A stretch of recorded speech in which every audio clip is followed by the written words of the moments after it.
안녕하세요. 저는 딸아이를 키우고 있는 돌싱녀입니다. 저는 약 8년의 결혼 생활을 정리하고 이혼을 하게 되었는데요. 제가 이혼을 하게 되는 그날 TV에서나 보던 천벌이 있다는 것을 깨달았네요. 모두들 제 이야기가 궁금하실 텐데 지겨운 서로는 이만하기로 하고 바로 시작해 보겠습니다. 재미나게 들어주세요. 저와 남편은 결혼 7년 차를 맞이하고 있던 부부였어요. 저희에겐 눈에도 넣어도 아프지 않은 5살 된 딸아이가 있었습니다. 이제 5살이니 싫고 좋음을 표현하고 제법 대화가 통하긴 하지만 아이는 아이인지라 육아가 고된 건 어쩔 수 없는 일이었죠. 고된 육아와 사회생활로 지친 남편과 저 사이엔 사랑보단 동료애가 가득했고 그랬기에 어느 순간부터 사랑한다는 말 대신 힘내자, 수고했다는 말이 오가고 있었어요. 그렇다고 해서 그런 관계에 불만이 있다던가 섭섭함은 없었어요. 죽고 못 살아 결혼까지 했다고 한들 언제까지나 사랑만으로 살 수도 없는 노릇이고 남편과 제 사이에 사랑이 지고 피어난 동료애는 사랑이 밑바탕 되었기에 가능한 것이라 생각했기 때문이었어요. 이렇듯 남편과 제 사이엔 동료애라도 있었는데 시댁과의 관계에선 미운정만 남은 상태였어요. 아니, 미운정도 아닌 그냥 미운 상태였어요. 그 이유는 제가 아들을 못 낳았다는 이유 때문이었는데요. 남편은 누나 3명의 아들 하나로 아들 하나를 낳기 위해 갖은 노력을 다해 겨우 낳은 아들이었죠. 그런 아들이 결혼을 해서 딸 하나만 낳고 아들 소식이 없으니 그 원망들이 만만한 저를 향해 쏟아졌어요. 간혹 시누이들이 이런 사실을 알고 제 편을 들어주며 이런 말을 해주곤 했어요. 엄마, 아들 소식 없는 걸 왜 올케한테 뭐라고 그래? 아들 낳고 싶다고 생각만 하면 낳게 되는 것도 아니란 걸 다른 사람도 아닌 엄마가 더 잘 알면서. 그러고 이세 문제는 쟤들이 알아서 할 문제지 엄마가 나서서 이래라 저래라 할 문제가 아니라고. 그러니까 제발 올케 좀 그만 괴롭혀요. 이런 말을 듣고도 시모는 무시하기 일쑤였는데 가끔 입을 연다면 이런 말을 하곤 했습니다. 줄과 외에는 조용히 해. 이건 우리 집안 문제니까 넌 네 시댁일이나 신경 쓰라고.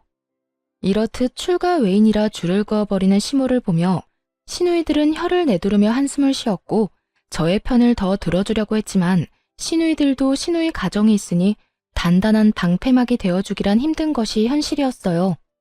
시부는 저에게 아들 하나 못 낳은 며느리라고 제 말에는 대답도 하지 않고 무시했고 시모는 갖은 말로 저에게 상처를 주곤 했습니다. 멀리 떨어져 살았던 터라 자주 오갈 수 있는 건 아니었지만 전화로 하는 시집살이 또한 만만치 않았기에 저는 정신적으로 피폐해졌어요. 시모는 적어도 일주일에 한 번은 꼭 전화가 와 저를 닥달하곤 했는데 그때마다 주제는 손자가 주를 이루었죠. 어디니? 바쁘니? 지금 회사라서요. 무슨 일 있으세요? 예. 네가 지금 회사 다닐 때니? 회사 다닐 시간에 병원이나 다녀보란 말이야. 아니면 점집이라도 가보던가. 이대로 우리 집 대 끊어놓을 생각 아니면 뭐라도 노력이라도 좀 해보란 말이다. 어머님, 제가 병원에 가고 싶다고 한들 아무 소용없는 거 아시잖아요. 그이가 하윤이 하나면 만족한다고 하는데 제가 뭘 더 어쩌겠어요. 저 혼자 병원 가서 되는 것도 아니고. 저한테 계속 이러지 말고 하윤이 아빠를 먼저 설득해 보세요. 너도 설득 못하는 걸 내가 어떻게 설득하니? 넌 네 남편 하나 못 구워 삼고 뭐하니? 내가 정말 너만 보면 답답해 죽겠다. 뭐 하나 제대로 하는 게 없어. 어머님도 설득 못한 어머님 아들 저라고 뭐 되겠어요? 어머님 아버님 마음 모르는 건 아닌데 사실 저희는 하윤이 하나로 만족해요. 요즘 같은 세상에 아들, 딸이 뭐가 중요하다고 매번 이러세요. 그러지 말고 이제 포기해 주세요. 정 포기가 안 되면 어머님 아들 먼저 설득하시던가요. 이것 봐. 내가 이럴 줄 알았다니까. 네가 딸 하나 낳고 그걸로 만족한다 생각하고 있는데 아들이 생기겠어? 빌고 또 빌어도 가지기 힘든 게 아들이야. 그러니까 그런 생각은 하지도 말고 뭐든 노력해보란 말이야. 너 아들 못 낳으면 다신 이 집에 발걸음도 못하게 할 테니 그런 줄 알아. 오지 말라고 하면 누가 겁이라도 먹는 줄 알았는지 으스대며 말하는 꼴을 보니 참 코웃음이 다 나오더라고요. 그렇게 해주시면 저도 감사하죠. 어머님이 먼저 그렇게 말씀하셨어요. 아들 못 낳으면 시댁에 올 필요도 없다고. 시모의 으스대는 꼴에 마음의 소리가 나버렸고, 시모는 제가 그것만은 절대로 안 된다고 빌기라도 할 줄 알았는지 도리어 고맙다고 하는 제 말에 당황한 듯 말까지 더듬으며 되묻더라고요. 뭐야? 그렇잖아요. 아버님은 제가 무슨 말을 해도 들은 척도 안 하시고, 어머님은 제가 갈 때마다 말로 상처 주는데 저라고 뭐 가고 싶어서 간 시댁이었겠어요? 도리는 다 하고자 해서 갔던 거 아닐까요? 그런데 어머님이 이렇게 친절도 하시게 오지 말라고 하시니 앞으로 아들 낳지 못하면 가지 않도록 하겠습니다. 그러면 들어가세요. 귓등으로 듣는 것도 하루 이틀이지 어느 순간부턴 저도 제 할 말은 하며 살게 되었고, 시모는 그때마다 파르르 하며 화를 냈지만 그 순간뿐 다시 연락이 오곤 했어요. 하루가 멀다고 어느 날은 임신 종용, 하루는 옆집 개가 출산을 했는데 순혼만 낳았다. 이런 말을 듣고 있노라면 정말 정신병에 걸릴 것만 같더군요. 이런 모든 것들이 너무 힘들어 남편에게 하소연이라도 하고 있으면 언제나 결론은 남편이 시모에게 다시 이야기한다는 말이었어요. 여보, 오늘 또 어머님 전화 오셨어. 글쎄 오늘은 아들 못 낳을 거면 시댁에 오지도 말라고 하시더라. 그래서 안 간다고 하고 끊어버렸어. 끊고 나서도 내가 왜 이런 말을 듣고 있어야 하나 싶더라니까. 한두 번도 아니고 그냥 그러려니 해. 그렇게 매번 스트레스 받아 하면 당신만 힘들어. 정 안 되면 나한테 전화하라고 말하라고 해. 사실대로 말하면 되지. 당신은 둘째 가지려고 하는데 내가 싫어한다고. 내가 그 말을 안 했을까 봐서? 다 했어. 그런데도 어머님은 오로지 나만 잡으니까 문제지. 아니, 어머님도 아들 못 낳아서 그 시집살이를 당했다면서 어떻게 나한테 그렇게까지 하실 수가 있지? 아마 엄마는 본인 당한 거에 비하면 이건 아무것도 아니라고 생각하고 있을걸? 하여튼 너무 마음에 담아두지 말고 한 귀로 듣고 한 귀로 흘려. 나도 엄마한테 다시 말할 테니까. 그런데 여보, 진짜 우리 둘째 가지는 건 싫은 거야? 둘째도 딸이면 어쩔래? 나는 좋지만 당신은 더 힘들지 않겠어? 그리고 애 하나 키우는데 돈이 얼마나 드는데 쉽게 내릴 결정은 아니지. 아무리 아들 낳으면 아버지가 크게 한몫 주신다고 해도 그건 정말 아들 낳았을 때 일이고. 난 지금 우리 딸만 해도 만족해. 그래, 나도 우리 딸만으로도 충분히 행복한데 워낙 스트레스 받으니까 이야기해봤어. 그래, 나도 엄마한테 다시 이야기할게. 늘 결론은 같았고 남편이 시모에게 다시 말한다고 한들 달라지는 점은 없었어요. 하지만 대화를 나누며 싸우는 것도 아니었고 그런 대화 와중에 감정이 상하는 것도 아니었기에 시댁과의 감정은 좋지 않다고 해도 남편과의 관계는 끈끈하다고 믿어 의심치 않고 있었죠. 이런 남편이 어느 순간부터 점점 변해가고 있다는 생각이 들기 시작하더군요. 당시 딸은 어린이집을 다니고 있었는데 아침엔 출근길에 제가 등원을, 오후엔 남편이 퇴근길에 하원을 해주고 있었어요. 그런데 아이를 데리러 갈 시간이 지났는데 남편이 전화도 받지 않고 오지도 않는다는 연락이 심심치 않게 오더라고요. 여보, 어디야? 아직 회사야? 지금 가고 있어. 지금? 이렇게 늦을 것 같으면 선생님한테 연락을 해줘야지. 정 안 되면 나한테라도 연락했으면 내가 일찍 마치고 갔을 거 아냐. 요즘 따라 왜 이래? 혹시 회사에 일찍 나온다고 말하기 곤란한 상황인 거야? 일 처리하다 보면 이런 일 저런 일 다 생기는 거 당신도 알잖아. 나도 시간 내에 어떻게 해서 끝내보려고 정신없이 일하다가 연락 못한 거라고. 나라고 안 하고 싶어서 안 한 게 아니란 말이야. 하여튼 앞으로는 안 될 것 같으면 미리 연락할 테니까 잔소리 좀 그만해. 잔소리하는 게 아니라 그런 상황이면 내가 하윤이 데리러 가면 되니까 미리 말해달라고 하는 거야. 사람 말을 왜 그런 식으로 예민하게 받아들이는 거야? 그렇지 않아도 정신없는데 당신까지 전화로 이러니까 그렇지. 지금 어린이집 앞이니까 끊어. 집에서 이야기하자고. 날이 선 목소리에 짜증 가득한 말투. 남편이 예민한 상태라고 생각하긴 했지만 바쁜 시즌이기도 했고 아이 때문에 다른 사람보다 일찍 퇴근해야 하니 나름대로 예민해질 수밖에 없는 사정이 있겠거니 했어요. 거기에다 저 역시 회사 일로 정신이 없어 그냥 그러려니 하고 남편의 말을 믿고 넘긴 것이었죠. 그렇게 예민해진 남편의 눈치를 살피던 어느 날이었어요. 시모가 아무런 말도 없이 집으로 찾아왔더라고요. 때마침 주말이었던 터라 집에 있을 거라 확신하고 아침 7시부터 불시에 들이닥친 것이었어요.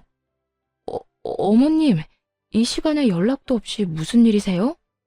아침부터 어디 갈 일은 없을 테니 연락도 없이 왔지. 하윤이는 일어나 있을 테고 우리 아들은 자니? 아, 네. 하윤이 아빠는 어제 늦게 들어와서 아직 자고 있고 하윤이는 아까 일어나서 놀고 있어요.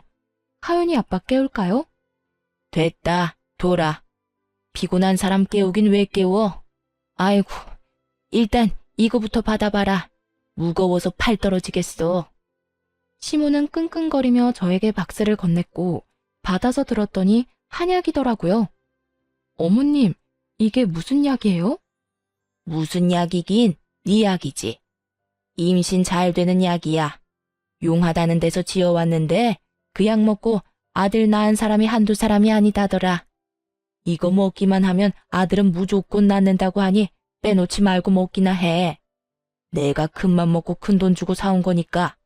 세상에 그런 약이 도대체 어디 있냐고 말하고 싶은 걸 얼마나 참았나 모릅니다. 하고 싶은 말을 곧이곧대로 다 했다간 괜한 말만 길어질 것이 뻔했기에 그냥 참기로 한 것이었죠. 시모는 한약을 제게 건네고 딸이 있는 거실로 가며 아침을 차리라고 했고 전 일단 밥부터 먹이고 보내자 싶었어요. 그렇게 주방에서 상을 차리는데 거실에서 시모의 말소리가 들린다 싶더니 딸의 우는 소리가 들려오더라고요. 네가 그냥 나올 게 아니라 뭐라도 하나 달고 나왔으면 내가 이 고생은 안 해도 될 텐데. 넌 도대체 엄마 뱃속에서 뭐 했니? 남들 다 달고 나오는 거 하나 안 달고 나오고. 어휴, 꼴 보기 싫으니까 방에 가서 놀아. 시모가 딸을 마땅치 않아 한다는 건 익히 알고 있긴 했지만 직접적으로 딸에게 저딴 말이나 한다거나 저런 행동을 한 적이 없었기에 딸만큼 저 역시 놀랐어요. 이럴 줄 알았다면 한 공간에 두 사람을 두는 일도 없었을 텐데 설마 저딴 말을 아이에게 할 거란 생각도 못했던 것이었죠. 시모는 딸에게 삿대질하며 방으로 들어가라고 고함을 지르고 있었고 딸은 시모의 모습에 놀라 울고 있더군요. 그 순간 정말 피가 거꾸로 솟는 느낌이 들어 딸아이를 안방 남편의 품에 안겨주고 거실에 나와 시모에게 소리를 질러버렸어요. 지금 뭐 하는 짓이세요? 왜 애꿎은 하윤이한테 이러세요? 내가 뭘 어떻게 했다고 그러니? 못할 말한 것도 아니고 없는 말한 것도 아닌데. 그런 말은 애한테 할 말도 아닐 뿐더러 그런 행동은 절대로 하면 안 되는 행동인 거 모르세요? 애가 얼마나 놀라고 상처받을지 그런 생각은 전혀 안 하시냐고요. 어머님한테 하윤이는 손주도 아니에요? 어쩌면 손주한테 그런 식으로 행동할 수 있냐고요. 내 아들 딸이니 손주가 맞긴 하다만 달가운 손주가 아니란 건 너도 잘 알지 않니? 내 입장에서 머리라도 한 대 콱 쥐어받고 싶은 걸 그냥 눈앞에서 사라지라고 해준 거다. 그러니까 네가 지금 나한테 화낼 게 아니라 고맙다고 해야 할 상황이다 이 말이야. 그런 말이나 하실 거면 그냥 돌아가 주세요. 뭐야? 그런 말 같지도 않은 말씀 하실 거면 그냥 돌아가시라고요. 여긴 엄연히 저희 집이고 저희 딸 공간이에요. 저희 공간에서 그런 말 하는 거 저 굉장히 불쾌하고 싫습니다. 그러니 돌아가 주세요. 이미 전 시모와 마주하기도 싫은 상태였고 그랬기에 당장 나가라는 제 말은 꽤 단호했어요. 시모도 그걸 느낀 것인지 하나마나한 아들 집 유세를 펼치며 저의 길을 누르려고 애쓰더군요. 이게 어디 시어미한테 가라 마라 명령질이야? 너희 공간? 웃기고 있네. 여긴 엄연히 내 아들 집, 내 아들이 사는 공간인데 왜 내가 나가야 해? 난 못 나간다. 절대 못 나가. 시모는 어깃장을 놓으며 고함을 지르고 있었고 그런 시모의 고함에 남편이 방에서 나오더라고요. 이미 잠에서 깨 울던 딸을 달래주느라 한껏 지친 모습으로 말이죠. 도대체 이 아침부터 이게 무슨 일이야? 엄마는 이 아침에 여긴 왜 왔어? 당신은 왜 아침부터 그렇게 화를 내는 거고? 당신, 엄마가 우리 딸한테 뱃속에서 남들 다 달고 나오는 거 하나 못 달고 나왔다고 구박하는 것도 모자라 애한테 꼴 보기 싫다고 방에 들어가라고 화까지 내셨어. 그 덕에 우리 하윤이는 지은 죄도 없이 혼나서 울고. 난 다른 건 다 참아도 우리 하윤이한테까지 이러는 건 못 참아. 그러니까 당신이 지금 빨리 어머님 모시고 나가. 당장. 너 지금 이 시어미를 내쫓기라도 하겠다는 게야? 네. 저는 제 자식한테 함부로 대하는 사람을 저희 집에 두고 볼 수만은 없네요. 그게 어머님이라 할지라도 말이에요. 저의 흥분은 결혼 생활 이래 최고조에 달해 있었고 남편은 그런 제 모습에 한숨을 내쉬더니 노발대발 중인 시모를 잡아 끌고 집을 나가버리더라고요. 남편이 시모를 데리고 나가버린 후 아무래도 남편이 돌아오면 말싸움을 할 것만 같았어요. 그렇지 않아도 많이 놀랐을 딸아이에게 그런 모습까지 보여주고 싶지 않았어요. 그래서 딸아이를 친정에 맡기고 돌아와 남편을 기다렸어요. 이참에 확실하게 마무리 지어야 한다는 생각이 강하게 들더군요. 그렇게 제가 마음을 다잡는 사이 남편이 집으로 돌아왔고 대화를 시작했어요. 여보, 앞으로 한동안 당신 집이랑 멀리하고 지내고 싶어. 다신 이런 상황 우리 딸이 겪게 하고 싶지 않아.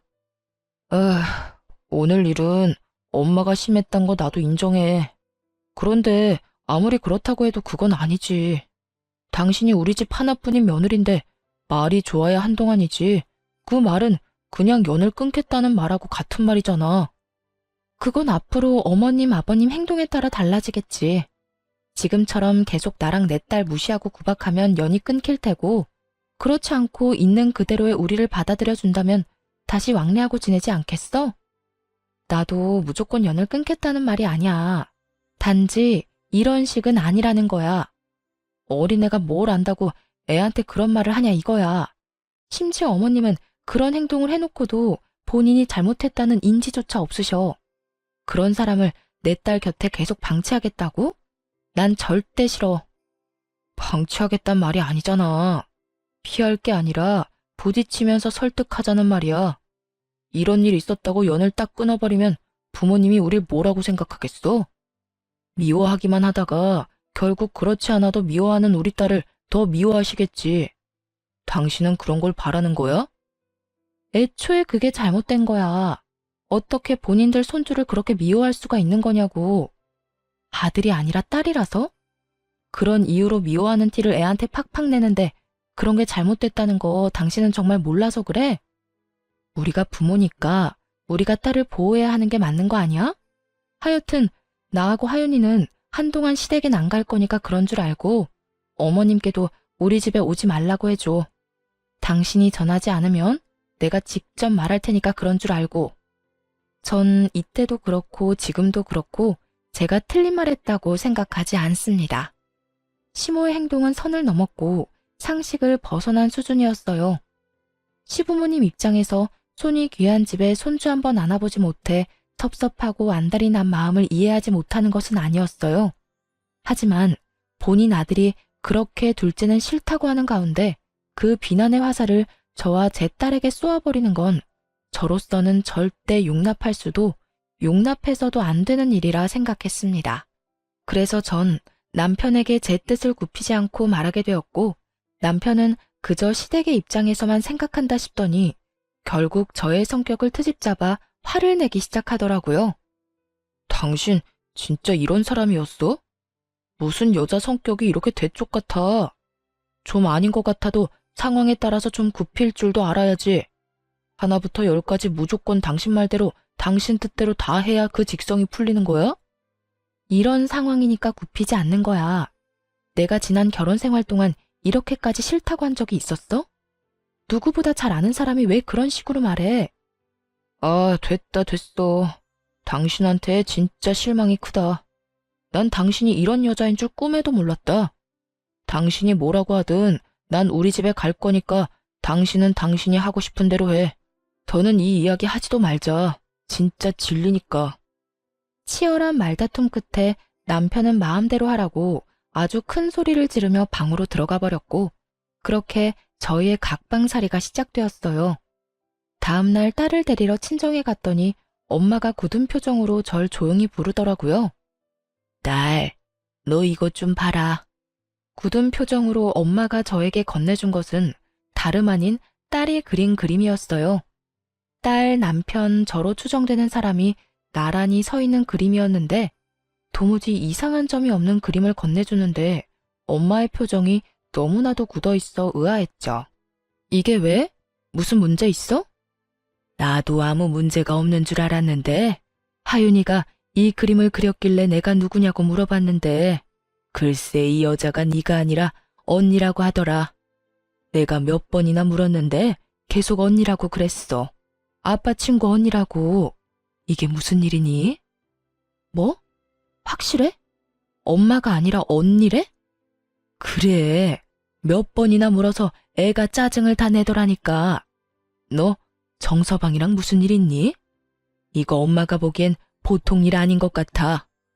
엄마의 말대로 보통 일은 아닌 것 같았어요. 물론 아이의 말을 100% 신뢰할 수 있는 건 아니었지만 같은 말을 반복해서 한다는 건 그만한 이유가 있기 때문이었죠. 결국 전 남편을 믿기 위해 남편에게 사람을 붙이게 되었습니다. 이렇게 오해만 쌓여나가다간 우리 부부 사이에 모르긴 몰라도 큰일이 벌어질 것이 뻔했기 때문이었죠. 흥신소의 연락을 기다리면서도 얼마나 바라고 또 바랐는지 모릅니다. 제발 딸의 착각이기를, 제발 제 결혼 생활의 종지부를 이런 식으로 찍게 하지 말아달라고 말이죠. 하지만 저의 이런 바람과는 달리 흥신소에서 전해온 소식은 제 결혼 생활의 끝을 알리고 있었고 제가 모르고 있던 현실은 정말 충격 그 자체였습니다. 안녕하세요, 사모님. 조사해본 결과 남편분은 외도를 저지르고 있는 것이 맞았습니다. 상대는 남편분이 다니고 있는 회사 근처 카페에서 일하는 알바생으로 나이는 25살이더라고요. 접근은 먼저 남편분이 했고요. 상간녀 역시 남편분이 유부남인 거 다 알고 있더라고요. 25살 어린 나이에 남편분을 정말 사랑해서 만나는 것 같지는 않고 아마 남편분이 어느 정도 가진 것이 있다는 사실을 알고 관계를 유지하고 있는 듯 했어요. 상간녀 집안은 더 조사해봐야 알겠지만 그렇게 부유한 집안은 아닌 듯 하고요. 일단 여기까지고요.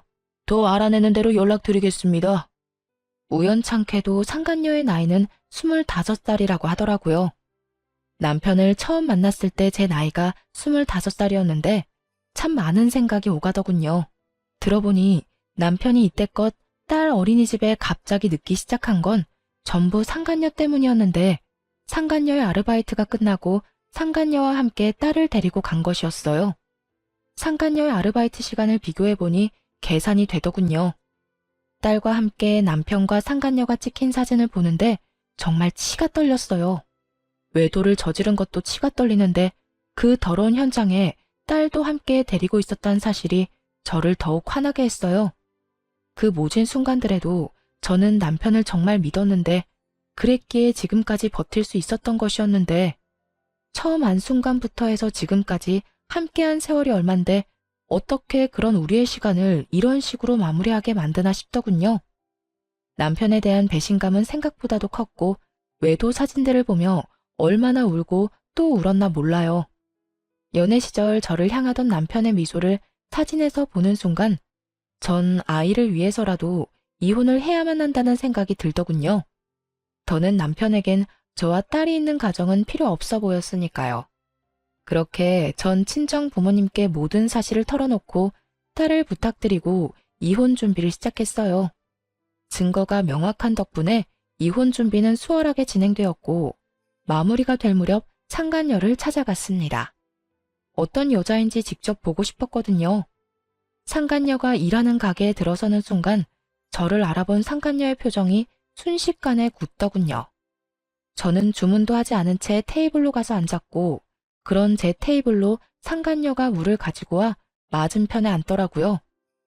무릎을 꿇고 비는 건 아니더라도 최소한 죄 지은 얼굴이라도 할 줄 알았는데 예상과는 달리 상간녀는 당당하게 저에게 이런 말을 했어요. 남의 집장까지 왜 찾으러 온 거예요? 저한테 무슨 할 말이 있다고. 정말 뻔뻔하기가 하늘을 찌르지 않나요? 상간녀는 귀찮아 죽겠다는 표정으로 저에게 이런 말을 했고, 전 그런 상간녀를 쏘아보며 이렇게 말해주었어요. 몰라서 물어? 도대체 얼마나 뻔뻔한 인간이길래 유부남이나 만나고 돌아다니나 싶어 그 면상이나 보러 왔는데 생각보다 더 뻔뻔하네. 나 방금 깜짝 놀랐잖아. 너무 당당해서 내가 상간녀라도 된 줄 알았어. 제가 당당하지 못할 이유가 없잖아요.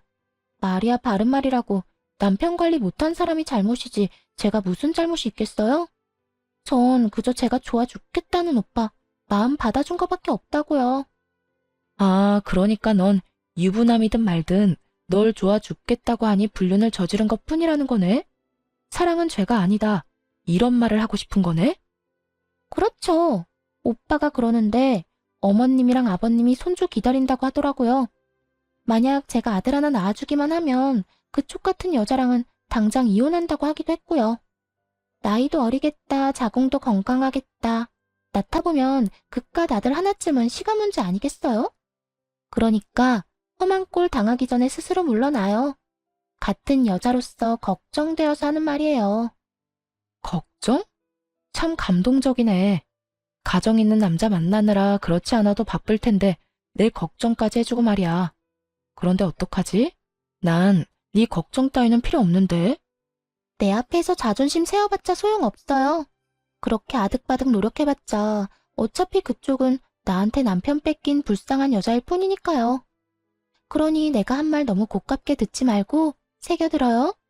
아, 그리고 내가 그쪽한테 위자료 많이 챙겨주라고 우리 오빠한테 잘 말해둘 테니 애 키울 돈 걱정은 하지 말아요. 나 그렇게까지 못된 사람은 아니거든요. 찾아올 때만 해도 조용히 있다가 가려고 했는데 상간녀 하는 꼴을 보니 그냥 가선 안 될 일이더군요. 남의 가정을 파탄으로 몰고 간 주제에 당당해도 너무 당당한 꼴을 짓밟아줄 필요가 있다고 생각했어요. 그래서 전 그대로 자리에서 일어서 상간녀의 뺨을 내리쳐버렸어요. 양쪽 뺨 다 말이죠. 갑자기 일어난 상황에 가게한 모든 시선은 저희에게로 향했고 전 상간녀를 향해 이렇게 말해주었어요. 뭘 그렇게 봐. 네가 내 남편을 빼앗아 갔는데 이 정도는 해야 내 속이 풀리지 않겠니? 위자료? 잘 말해주면 좋지 나도. 그런데 내 위자료는 내가 알아서 잘 받아낼 수 있으니까 걱정하지 마. 참고로 너한테도 받아낼 생각이니까. 너도 돈 준비하는 게 좋을 거야. 금액이 네 생각보단 꽤 클 거야. 그러니까 넌 돈 준비나 똑바로 하고 아들 낳을 준비나 해. 너도 나처럼 아들 못 낳으면 네 오빠가 또 바람 피울지 누가 알겠니? 그럼 나는 이만 가볼 테니까 그딴 쓰레기 같은 집안에서 다 같이 한번 잘 썩어봐. 상간녀는 저를 노려보며 부들부들 떨고 있었고 전 그런 상간녀를 뒤로 한 채 집으로 돌아왔습니다. 소파에 앉아 얼얼한 손을 식히고 있는데 화가 난 남편이 집으로 들어와 저에게 따져 묻기 시작하더군요. 야, 너 꼭 거기까지 찾아갔어야 했어? 너랑 내 문제인데 왜 M&A를 찾아가서 그 곤욕을 겪게 만들어? 그 순간에도 남편은 제가 외도 사실을 안 것 자체에는 관심조차 없었고 그저 상간녀가 겪게 된 상황만 불만이 가득해 보이더라고요. 정말 오만정이 다 떨어진다고 그러죠? 저는 남은 정이 없다고 생각했는데 그렇지 않았는지 노발대발 남편을 보고 있는데 정이 뚝뚝 떨어지는 느낌이 들었어요. 이게 어떻게 너랑 내 문제만 돼? 그리고 곤욕? 나는 내 남편과 내 딸의 아빠를 잃게 생겼어. 그런데 그까짓 일이 곤욕이래? 그래, 네가 오늘 찾아가서 그 난리를 피워준 덕분에 유진이 일자리도 잘리고 얼굴까지 못 쓰게 됐더라. 네가 때렸다며? 그러면 내가 거기까지 그냥 인사만 하려고 간 줄 알아? 그리고 똑바로 알기나 해. 딱 2대 때렸어. 그 2대로 걔 얼굴이 못 쓰게까지 됐다고 하면 걔 얼굴에 문제가 있는 거야. 알겠어? 진짜 못 쓰게 만들어주려다가 겨우 참은 사람 그만 건드려. 진짜 이해가 안 돼서 하는 말인데 지금 당신이 뭘 잘했다고 나한테 큰 소리야? 지금 무릎 꿇고 제발 이혼해달라고 빌어야 하는 상황인 거 몰라? 너 지금 내가 이혼 안 해주면 이혼도 못해. 배운 만큼 배웠다는 사람이 몰라서 이렇게 내 앞에서 당당한 거야? 내가 바람 피운 것까지 다 알게 됐는데 당신이 나랑 계속 살겠어? 그럴 리가 없잖아. 그동안 허투루 산 건 아니었나 보네. 그건 아는 걸 보니 말이야. 그래, 나 이혼할 거야. 그런데 그냥 편하게는 이혼 못 해주지. 원하는 게 뭐야? 양육비 다 필요 없으니까 이 집 나한테 넘겨. 위자료도 물론 줘야 할 거고 나 상간녀 소송도 할 거니까 그런 줄 알아. 뭐? 이 집을 넘기라고? 그게 말이나 돼? 이 집 살 때 내 돈도 절반 들어갔고 그 절반만 넘기는 건데 뭐 그렇게 쪼잔하게 굴어. 이 이혼 하루라도 급한 사람은 내가 아니라 너 아니니? 얼른 그 여자랑 살림 차리고 아들 하나 낳아야 할 거 아니야. 그 여자는 그런 삶을 원하는 것 같던데. 남편은 고민하는 듯 싶더라고요. 집을 넘기는 것이 아깝긴 하지만 25살의 어린 상간녀를 잃는 것이 더 아까웠던 남편은 결국 저의 뜻대로 해주기로 했습니다. 정말 최악 중에 최악이지 않나요? 딸의 면접 교섭권도 포기하고 오로지 어린 여자 하나에 미쳐서 모든 것을 넘겨버리는 그 꼴이 말입니다. 그렇게 미쳐준 덕에 저는 제가 원하는 걸 다 가지긴 했지만 한심한 마음이 드는 건 어쩔 수가 없더라고요. 어쨌든 저는 이혼을 진행하게 되었고 상간녀 소송도 진행해 위자료를 받을 수 있었어요. 여러 가지 소송이 진행되며 상간녀와 전 남편이 조금씩 다투는 모습을 보기도 했지만 그깟 일로 헤어질 거란 기대는 하지 않았어요. 그저 저는 돈과 집을 얻었고 무엇보다 제 딸을 지켰으니 다 되었다 싶었어요. 그렇게 이혼을 하게 되었고 이혼 의사 확인서를 제출하고 비로소 완전한 돌싱이 된 날이었어요. 그간 연락 한 통 없던 전 시모에게서 전화가 오더라고요. 이혼 소식을 들었나 싶기도 했고 도대체 무슨 말을 할까 싶어 전화를 받았어요. 심한 말을 한다면 그동안 참았던 말들을 좀 해주고 싶기도 했으니까요. 그런 생각을 하며 받은 전화인데 시모는 전혀 예상치 못한 말을 하더라고요. 너 지금 어디니? 왜 병원엔 코빼기도 보이지 않는 거야? 병원이요? 무슨 병원이요? 너 어디 아프니? 왜 아무것도 모른다는 듯이 말해? 네 남편 지금 오늘 내일 하는 거 모르니? 네? 그게 무슨 말이세요? 제 남편이 왜 오늘 내일 해요? 병원에 있다뇨? 너 정말 몰랐니? 연락 못 받았어? 어쩐지 네가 왜 안 오나 했다.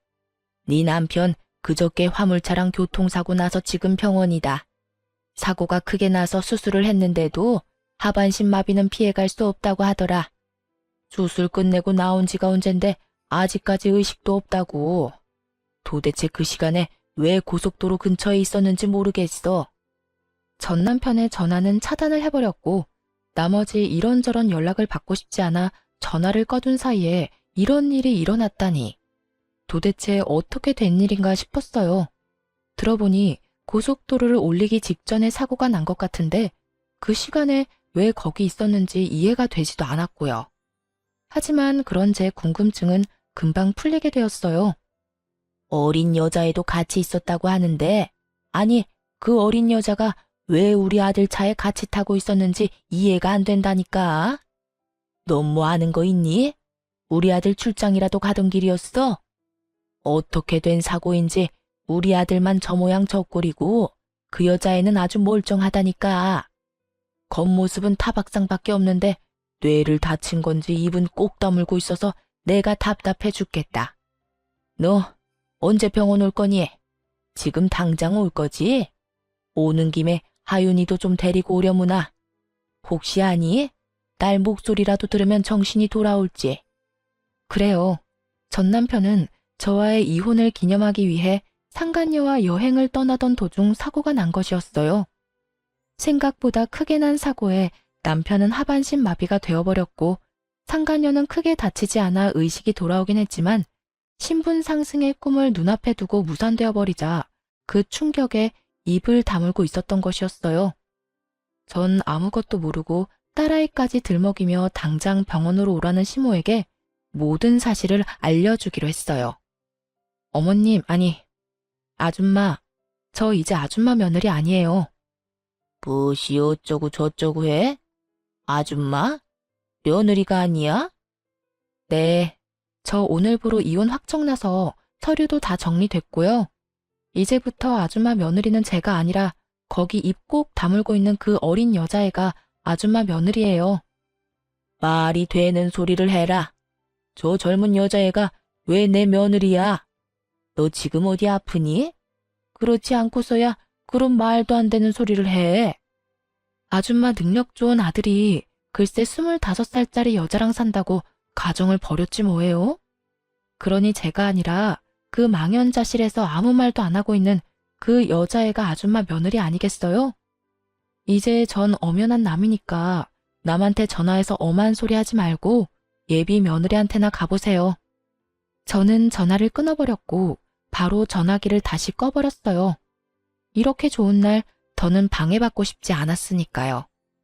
그렇게 집으로 돌아와 생각을 정리하는데 아무리 생각해도 하늘이 저를 대신해 전 남편에게 복수를 해줬다는 생각이 들더라고요. 그렇지 않고서야 하필 이런 타이밍에 이런 소식을 들을 순 없었을 테니까요. 이런저런 생각으로 만감이 교차하던 그때 전시모가 득달같이 집으로 찾아왔더라고요. 잔뜩 화가 난 채로 저를 남편 버린 여자로 몰아세우기 시작하는데 막장 드라마 작가가 따로 없더군요. 너, 네 남편 불구됐다고 이렇게 버리는 거 아니다. 너 그런 식으로 살면 하늘에서 가만둘지 아니? 모르긴 몰라도 너도 살아가는 내내 순탄하지 않을 게야. 이 나쁜 것, 어떻게 그런 말도 안 되는 거짓말을 하는 것도 모자라 남편은 다 죽어갔는데 자기 혼자 이러고 쉬고 있어? 아줌마, 이거 잘 보세요. 내 말이 거짓말인가 아닌가. 두 눈으로 똑똑히 보고 그딴 말도 안 되는 말 계속하라고요. 저는 혼자 소설을 써대고 있는 전시모에게 외도 증거들을 보여주었습니다. 한참을 놀란 눈을 하고 증거들을 보던 전시모는 전 남편이 딸까지 데리고 상간녀를 만난 모습에 많이 놀란 듯 억소리까지 내더군요. 그랬겠죠. 전 남편이 딸이라면 죽고 못 사는 모습이 기억날 텐데 지금 본인의 손에 들린 사진은 다른 진실을 말해주고 있었으니까요. 이제 알겠죠? 제가 먼저 배신한 게 아니에요. 아줌마 아들이 먼저 외도를 저질렀고 그것도 모자라 그 여자 때문에 가정까지 버렸다고요. 그렇게 예뻐하던 딸 양육권까지 포기하고 가버린 건 다름 아닌 아줌마 아들이라고요. 아무리 그래도 너희가 함께한 세월이 얼만데 병원 정도는 가줄 수 있지 않니? 내가 이 나이에 그 뒷바라지를 어떻게 한단 말이니? 그러지 말고 한동안 병원 좀 가서 네가 우리 아들 병시중 좀 들어다오. 사람을 구하긴 했어도 믿을 수가 없어. 그러니까 네가 좀 가서 도우라니 말이야. 아줌마 아들이 누굴 닮아서 그렇게 뻔뻔하나 싶었더니 다 아줌마 닮아서 그리 뻔뻔했나 봐요. 뭐야? 아니 사람이 뻔뻔해도 정도가 있지. 어떻게 다른 이유도 아니고 남편이 바람피워서 헤어졌는데 그런 전 남편 병시종을 들라고 할 수가 있어요? 진짜 궁금해서 묻는 말인데 아줌마 얼굴은 철판이라도 까셨어요? 그렇지 않고서야 이렇게까지 뻔뻔할 수는 없을 것 같아서요. 저는 제가 느끼는 감정과 더불어 머릿속에 있는 말들을 그대로 전시모에게 전해주었고 그런 제 말에 화가 머리끝까지 난 전시모는 제 머리채라도 잡을 요량으로 저에게 달려들더군요. 전 그대로 전시모의 손과 몸을 제압해버렸고 그대로 문 밖으로 던져버렸어요. 그리곤 예전 전시모가 사주었던 한약을 바닥에 고꾸라진 전시모에게 다 던져버리곤 이렇게 말했습니다.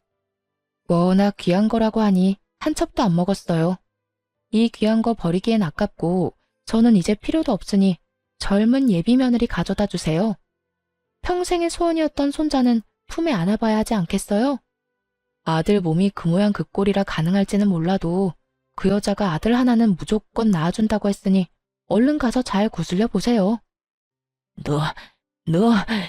네가 감히 나를 이딴 식으로 대해? 이딴 식으로 대해준 것만 해도 고맙다고 생각하세요. 생각 같아선 없던 죄도 만들어서 경찰에 신고하고 싶은 심정이니까. 감히 여기가 어디라고 찾아와서 이 난리예요? 여기가 어디긴? 여기 내 아들 집이지. 그래, 여기 내 아들 집인 거 잊었니? 너희가 아무리 반반 결혼했더라도 여긴 내 아들 명의로 된 내 아들 집이야. 아참, 그 말 한다는 걸 깜빡했네요. 이 집 애초에 아줌마 아들 명의였던 적 없어요. 아줌마가 하도 우겨대니까 그냥 아줌마 아들 명의로 한다고 하고 공동 명의로 해놨었어요. 그리고 이혼할 때 제 명의로 다 옮겨왔고요. 그러니까 이게 무슨 말이냐면 이 집은 아줌마 아들과는 아무 상관도 없는 제 명의, 제 집이란 뜻이에요. 그러니까 이상한 소리 하지 말고 저희 집 복도에서도 사라져 주세요. 여기에서 이러고 있는 것도 꼴 보기 싫으니까요. 저는 그대로 문을 닫아버렸고 한동안 밖은 전 시모의 난동으로 인해 시끄럽더라고요. 하지만 그것도 잠시 신고 정신 투철한 주민 여러분 덕분에 전 시모는 쫓겨나듯 아파트를 떠나게 되었어요. 그 후 들려오는 소식엔 저에게 위자료를 주느라 빚을 낸 상간녀는 하는 수 없이 하반신 불구가 된 전 남편과 함께 전 시댁으로 들어갔다고 하더군요. 하지만 전 시모와 전 시부는 큰맘 먹고 들어간 상간녀를 아들 불구로 만든 재수없는 년이라고 하며 쉼없이 상간녀를 괴롭혔고 상간녀의 방패막이 되어야 할 전 남편은 폐인이 되어 그 모든 것을 방치했다고 하더군요. 결국 견딜 수 없었던 상간녀는 야반 도주를 해버렸는지 그들의 부모는 완전 폐인이 되어버린 아들을 안고 오늘 내일하며 살고 있다는 이야기를 들을 수 있었습니다. 이 모든 이야기를 어떻게 알았냐고요? 상간녀가 전 시댁을 떠나던 날 밤 저에게 전화가 왔더라고요. 전 남편의 휴대전화에서 제 번호를 찾았다면서요. 번호를 알면 전화해도 되는 사이라고 생각했니? 어떻게 넌 끝까지 이렇게 뻔뻔하니? 내가 오죽했으면 이렇게 전화까지 했겠어요. 아줌마는 나한테 다 이야기해줄 수 있었잖아요. 오빠 식구들이 저런 인간 같지도 않은 인간이라는 거 말해줄 수도 있었잖아요. 그때 그 한마디만 해줬더라도 내 꼴이 이렇게까지 우스워지진 않았을 거라고요. 내가 뭘 잘못했다고 사람을 쥐잡듯이 잡아요? 내가 뭘 잘못했다고 아들 잡은 년 취급을 하냐고요. 내가 그런 말을 왜 해줘? 네 말대로 남편 관수도 못해서 딴 년한테 남편 뺏긴 여자가 너한테 그런 충고할 자격이나 있었겠어? 그리고 네 인생 네가 꼬아놓고 왜 엄한 사람 탓을 해? 정신 차려 이 한심한 거사. 어린 나이 하나 믿고 남자 홀릴 땐 언제고 이제 와서 뭐가 어쩌고 저쩌고 해? 왜 말을 안 해줬냐고? 아직 험한 꼴 덜 당했지. 인생 더 나락으로 가게 한번 만들어줘봐. 네가 어디 있는지 어디서 뭘 하는데 어떻게 해서든 알아내서 실시간으로 네 시엄마한테 다 알려줘봐. 이 여자가 진짜 미쳤나? 그러기만 해요, 어디? 내가 진짜 가만 안 있어. 그러니까 피차 귀찮은 일 만들지 말고 연락 좀 하지 마. 알겠어? 그 후론 정신 나간 상간녀에게 연락이 오는 일은 없었고 그 대신 예전 시부모가 집으로 찾아오더군요. 전 문도 열어주지 않았고 그 후 집을 이사해버렸어요. 집을 옮기는 김에 친정도 이사하게 되었고 큰 집을 사 함께 지내고 있습니다. 어느새 초등학생이 된 딸은 마음이 아프지만 다행스럽게도 아빠를 찾는 일은 거의 없어요. 크면서 아빠를 찾는 일이 생길 수도 있겠지만 제가 많은 사랑을 주며 키운다면 딸도 모든 사실을 잘 이해하고 넘길 수 있을 거라 생각하고 있어요. 처음 전 남편의 외도 사실을 알았을 때 이혼을 다짐하면서도 딸 때문에 고민하지 않았던 건 아니었어요. 이혼녀 딱지는 괜찮지만 이혼녀의 자식이라는 딱지는 딸에게 지게 하고 싶지 않았기 때문이었죠. 하지만 그런 걱정과 그런 우려가 무색하기도 딸은 밝고 건강하게 자라고 있고 이혼에 대해서도 천천히 조금씩 잘 받아들이는 것 같아 여러모로 다행스러운 요즘이네요. 앞으로도 딸에게 더 많은 사랑을 주고 더 많은 시간을 함께 보낸다면 조금이라도 아빠에 대한 부재를 메워줄 수 있지 않을까 합니다. 이로써 저의 사연도 끝이 났습니다. 함께 해주신 모든 분 감사합니다. 다들 건강하세요.